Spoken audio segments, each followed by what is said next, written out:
Mr. Gutesa, mag-stick ka lang sa binabasa mo. Huwag ka nang nag-a-adlib. Kung ano yung nandito, basahin mo lang. Yes, Your Honor. Ito, Merong napuputol sa binabasa mo eh. Huwag kang magmadali. Huwag kang magmadali. Ulitin mo yung paragraph 20. hindi ko makita na putol na siya.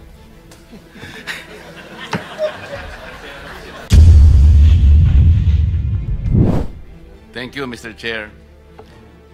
Mr. Chair, I am going to consume my time by making a disclosure.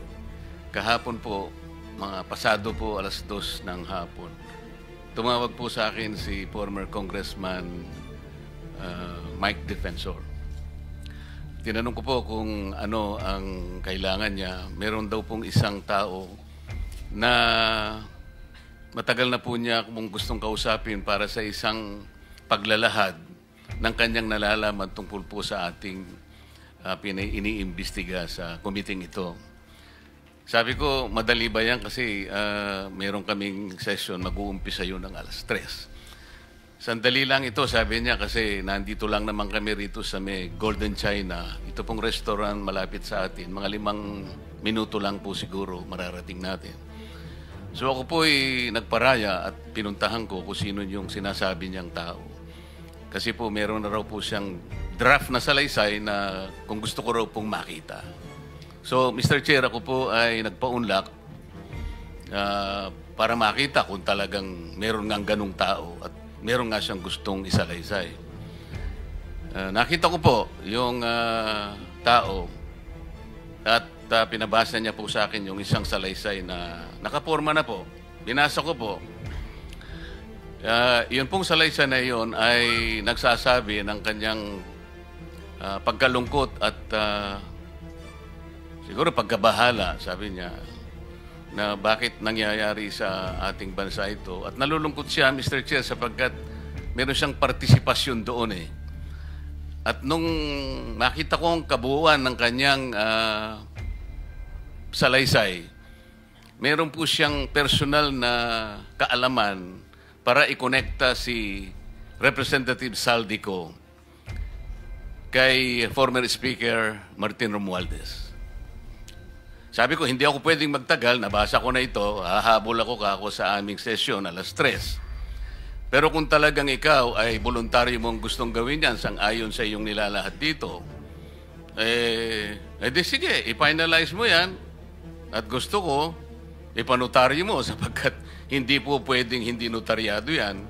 At kung buo ang loob mo at talagang yan ay matagal mo nang iniisip, pumunta ka ako bukas ng umaga sapagkat meron kaming pagdinig. Mr. Chair, nandito po yung tao at hawak ko po yung ilang piraso ng kanyang sinumpaang salaysay.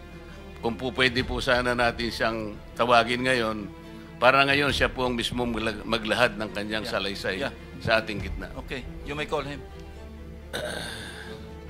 Mr. Chair, I'm calling Mr. Orly Regala Gutesa para po humarap sa atin. Mr. Gutesa, kayo po ay umupo dito sa may gitna.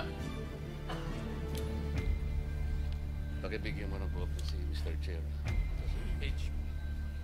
Okay, bigyan mo si Chair. Mr. President. Bigyan mo si Mr. President.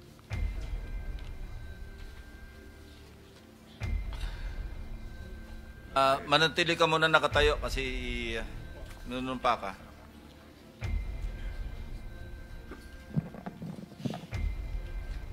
Raise your right hand. Yeah. Do you swear or affirm to tell the truth, the whole truth, and nothing but the truth in this proceeding? Salamat. Take your seat. You may proceed. You may continue. Salamat po, Mr. Chair. Mr. Gutesa, kaninang ako'y nagpapaliwanag para ipakilala kita. Narinig mo yung aking sinabi. Yes, Your Pwede mo Honor. bang i-confirm na kung ano yung sinabi ko ay yung nangyari kahapon? I confirm, Your Honor. Salamat po. At ngayon po ay hawak ko nga ang inyong sinumpaang salaysay na nung draft ito ay binasa ko. ganun din nga po at wala namang pagbabago. At gusto ko lamang pong sabihin ninyo na mayroong pirma sa ibabaw ng pangalang Orly Regala Gutesa. Kayo po ba ang nagpirma nito? I confirm, Your Honor. At gaya po ng sinabi nyo sa akin kahapon, voluntaryo ninyong ginawa ito at wala namang namilit sa inyo. At katotohanan yan, ako nga po ay ininyayahan nyo para makita ko yung inyong salaysay. Yes, Your Honor. Ito po, ipinanotaryo ninyo. Nakikita ko rin po. Totoo po ba itong notaryong ito? Totoo po, Your Honor. Okay. Ngayon, kayo na po ang magbasa para sa ganun ay marinig po ng buong kapulungan. Pwede po niyong basahin ang inyong salaysay. Maraming salamat, Your Honor. Mr. Chair, can he proceed? You may proceed. Ako po'y nagpapasalamat sa pagkakataong ito. Sa Senate Blue Ribbon Committee, Senador Ping Lacson, sir. At sa iba pang member na nandito po. Ako po si Orly Gutesa, may asawa, nasa tamang edad, Pilipino, makatapos makapanumpa na ngayon sa umiiral na batas ay nagsasaad at naglalahad ng gaya ng mga sumusunod. Ako po ay lumabas upang magsalita sa isyu na ito. Bilang isang dating sundalo, inaalay ko ang aking buhay para sa ating bansa. Sa pagkakataong ito, nagdesisyon akong magsalita at maglabas dahil ayokong maging masama ang kinabukasan ng aking mga anak, apo ko sa darating na panahon. Ayoko pong naririnig ko at napapanood ko sa pagdinig ng Blue Ribbon Committee at ngayon ko po napagdugtong-dugtong yung naging partisipasyon ko po sa anomalya at korupsyon na ginawa at lumalabas sa hearing na ito. Yung palang pera na binubuhat namin at dinideliver mula sa masamang gawain na nagdulot ng baha na ikinamatay ng tao at imbes na gamitin ang pera sa edukasyon, medikal at programa na mapunta lamang pala sa bulsa ng mga politiko. Mabigat po sa akin magsalita dahil may pamilya ako. 4 ang anak ko, nag-aaral pa. May asawa ako at nangangalaga sa aking mga anak at marami akong kasama sa operasyon na may kinalaman sa ibabahagi ko sa inyo. Nagtatrabaho lang po kami ng mga kasama kong sundalo sa Philippine Marines.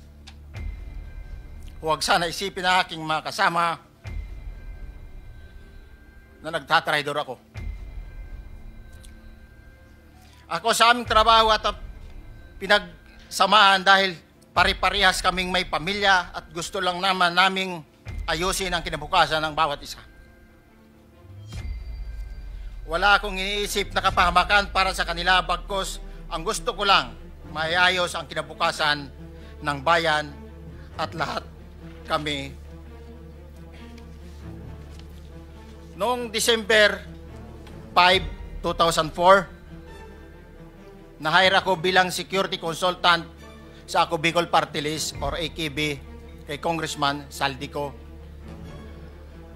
At nasimula ng duty ko kay Congressman Saldico.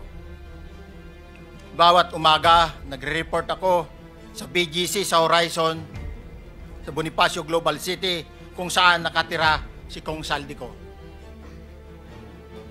Tuwing may duty at detailed ako sa basura, it means itong basura, ito yung box ng pera na pinag-uusapan natin sa kasalukuyan. Mr. Gutesa, mag-stick ka lang sa binabasa mo. Huwag ka nang nag-a-adlib. Kung ano yung nandito, basahin mo lang. Yes, Your Honor. Tuwing may duty detail ako sa basura, pumupunta kami sa 28 Ladybug Corner, Dragonfly, Valle Verde 6, Pasig City. Tagabuhat lang ako ng malita ng basura. Ang ibig sabihin ng basura ay malita na may lamang pera. Ang bawat malita ay may lamang humigit kumulang 48 million pesos.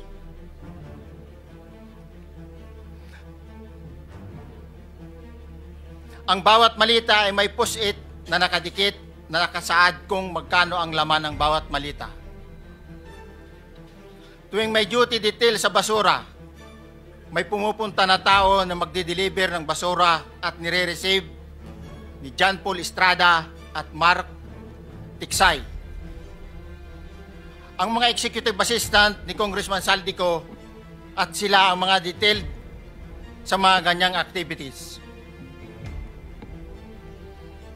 Ang mga nangyayari kapag duty kami sa basura, kalimitang dinadala sa bahay ni Congressman Saldico sa Valle Verde 6 at tinatanggap naman ni Mark at ni Paul. Pagkatapos naming may baba ang nasabing basura, ipinapasok sa bahay ni Congressman Saldico sa Valle Verde 6 at binibilang ni Mark at ni Paul. Alam ko na ang laman ng malita ay pera sapagkat nakita ko si Paul na binuksan ang malita at inilabas ang laman para bilangin. Ang isang ehemplo na nagdala ng pera ay si Congressman Eric Yap ng AXIS Party List. 46 na malita ang dala niya sa bahay ni Congressman Saldico sa Valle Verde 6. Pagkatapos mabilang, isinakay namin sa mga sakyang patungo sa Horizon Residence sa Taguig at dumiretso kami sa basement upang may baba ang nasabing basura. Bago ibaba ang nasabing basura, ito... Merong napuputol sa binabasa mo eh. Huwag kang magmadali. Huwag kang magmadali.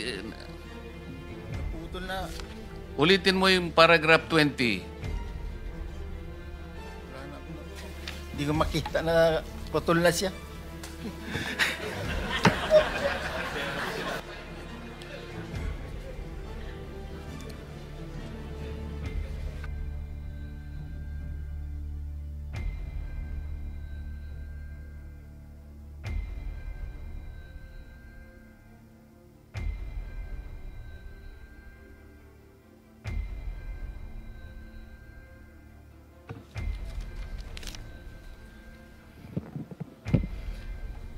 Pagkatapos, mabilang ang sinasakay namin sa mga sakyang patungo sa Horizon Residence, Taguig. Pagdating sa Horizon Residence, dumidiretso kami sa basement upang maibaba ang nasabing basura at dalhin sa unit ni Congressman Saldico sa 56th floor sa nasabing lugar kung saan siya nakatira. Bago ibaba ang nasabing basura, ito ay bawas na. Halimbawa, nag-akyat kami ng 46 na malita. Ibababa lamang namin ay 35 malita para i-deliver sa bahay ni House Speaker Martin Romualdez sa 42 McKinley Street, Taguig. Ang labing isang malita ay naiwan sa taas ng 56th floor sa Horizon Residence.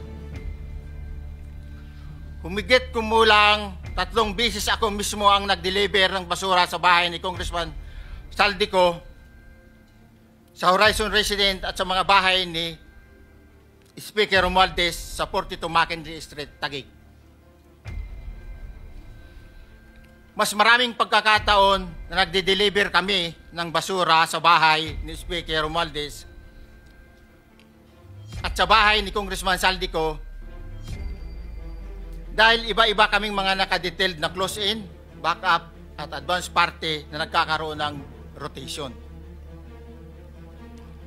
Sa huli, ako po ay nagnanais na mapasailalim sa Witness Protection Program dahil alam ko po nanganganib ang buhay ko at ang aking pamilya sa ginawa kong paglalahad na ito. Sa katotohanan na ang lahat ay nilagdaan ko, ang salaysay na ito ay kusang loob at walang anumang pamimilit at bunsod lamang ng hangarin matulungan ang ating bansa. Ito po ay nilagdaan ko, Your Honor. Thank you, Orly. Before you proceed, meron lang ako papakitang litrato sa iyo. No? I-confirm mo, kasama na rin si Bryce, kung yan ba si Paul na binabanggit mo. I confirm, Your Honor. Yun nga po, Your Honor. Siya po. Okay, so, yeah, for the record, andito po yung litrato nung binabanggit na si Paul. Ang palyado nito.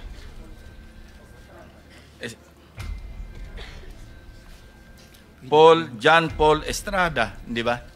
Yes, Your Honor. Oh, sige. Thank you very much. You may continue, Senator Marcoleta. Thank you, Mr. Chair.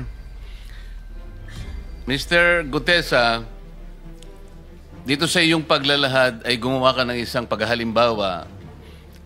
Inihalimbawa mo si Congressman Eric Yap, ngunit isang tagpo lang yun eh.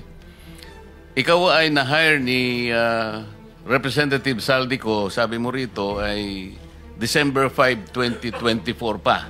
Yes, Your Honor. Sa pagkakaalam mo, mga ilang beses kayong gumagawa ng bagay na ito. Ibig sabihin, yung pagdi-deliver ng pera, sa natatandaan mo, gaano kadalas ang pagdi-deliver? Kasi ang ginawa mo kanina ay isang example lang.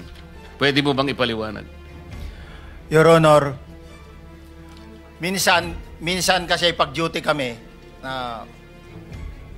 ang actual ko na delivers talaga sa bahay ni Congressman Romualdez is 3. Tapos pag may duty kami, nagkakaroon ng detailed. Minsan namumonitor ko doon sa group chat namin, may basura tayo deliver. Minsan namumonitor ko siya is 3 times a week ang delivery doon sa Forbes, sa bahay ni Kung Romualdez. Yung pera minsan nanggagaling lang doon sa horizon sa taas, ibinababa. Tapos may detail lang na tao, namumonitor ko naman sa GC namin. Kaya nalalaman ko yung movement ng tropa, kung ano yung sinasabing basura ng delivery. So yung delivery o yung movement ng tropa nagaganap average 3 times a week. 3 times a week, Your Honor. Nagsimula noong December 2024. Yes, Your Honor. Hanggang ngayon ba ay naglilingkod ka pa kay Representative Saldico? Sa kasalukuyan po ay nag-resign po ako noong August 5, itong taon po na ito. So, maliwanag ba ang ibig mong sabihin para sa kapulungan ito ay nag-a-average ng 3 beses sa loob ng isang linggo ang pagdi-deliver ng pera kay Representative Saldico at tuloy-tuloy naman doon sa bahay ni former Speaker Martin Romualdez sa ganong rate, ganong beses, 3 beses sa loob ng isang linggo. Yes, Your Honor. Magmula December 2024 hanggang ikaw ay mag-resign noong August 2025, this year. Yes, Your Honor. Mr. Chair, Senator Marcoleta, short Yes, interjection. with the permission of Senator Marcoleta. Thank you, may Mr. Chair. May maibigay ka ba na pangalan?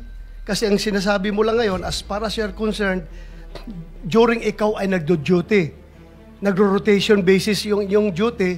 So pag wala ka, absent ka, iba ang nagdo-duty, iba rin ang nagtatanggap sa pera at nagdi-deliver. Am I correct? Senator De La Rosa, may I just remind you na isang follow-up. Pero kung gusto mo ituloy at pahig si Senator Marcoleta, naka-charge sa oras niya yung mga susunod na tanong. Okay? Oh, okay lang. Okay lang. Sige, boss. Meron Nanghiram lang pa naman namang- ako sa iyo. Go ahead. Meron ka pa namang 4 na minuto pa mahigit yan. Yes, sir. So, sige. Very quick lang. So, pag hindi ka duty, may ibang nag-deliver ng pera kay Saldico at kay Speaker Romualdez. Pag nangyayari yan, sir, pag hindi ako duty, may makadetail talaga sa basura na yan. Pero ang authorized lang na mag-deliver at mag-receive niyan is yung 2 tao na binanggit ko, which is John Paul Estrada and Mark Tiksay. Okay. Thank you, Mr. Chair. Thank you, Senator Marcoleta. Mr. Gutesa, sa panig ng pagdi-deliver sa bahay ni former Speaker Martin Romualdez, sinong tao ang nagre-receive? Sa mga ganun, sir, ang may contact, Your Honor, is yung si Paul at si Mark lang ang may contact doon sa receiver. So pagdating doon, nakabukas na yung gate doon sa Forbes, pumapasok na lang kami. Then pag nabuhat na namin yung mga malita na ibaba na, so lalabas na kami. Wala na kaming ano. Basta may deliver lang namin yung mga basura doon sa bahay, wala na kaming ano noon, Your Honor. Alin-aling bahay Yung ang 42. pinagdideliveran mo sa panig ni former Speaker Martin Romualdez?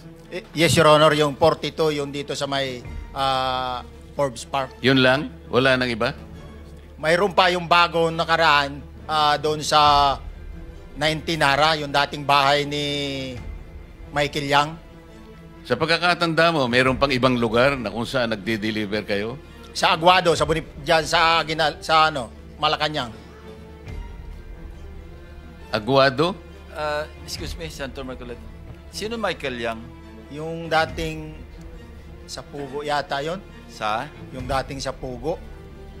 Yung Michael Yang. dating bahay ni Michael Yang. Dating bahay. Yes, Your Honor. Okay, thank you. Ibig mo sabihin, nabili ni Speaker Martin yung bahay ni Michael Yan? Allegedly, Your Honor. Pero paano mo alam na bahay ni Speaker yon?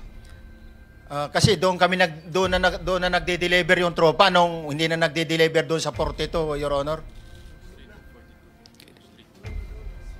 Ngayon, sinasabi mo meron kayong chat. Nagagamit mo yung chat para ma-monitor mo yung rate ng delivery at kung sino-sino yung nagdi-deliver? During the time nung nandoon pa ako, Your Honor. Mr. Chair, salamat po at baka meron po pong Thank you. gustong Yeah, itanong ating may mga kasama. papakita pa ako isang litrato pa, no? Identify mo lang siya. Sino yan? Mark Tiksay, Your Honor. Meron pa ba nakakakilala sa kanya bukod sa'yo? Dito? Wala. Nabanggit kasi ni Engineer Alcantara rin dito eh. Sa salaysay mo noong September 23, sinasabi mo, hindi ko po siya na-meet during pagdadala. Ang tao niya po ay may alias lang na Paul at Mark. Na-meet mo ito si Mark, Engineer? Sa Valle Verde po, once lang po. So, kinukonfirm na si Mark Tiksay ito. Mark po and Paul, karaniwan po naman. Okay, thank you. Thank you, Senator Marcoleta.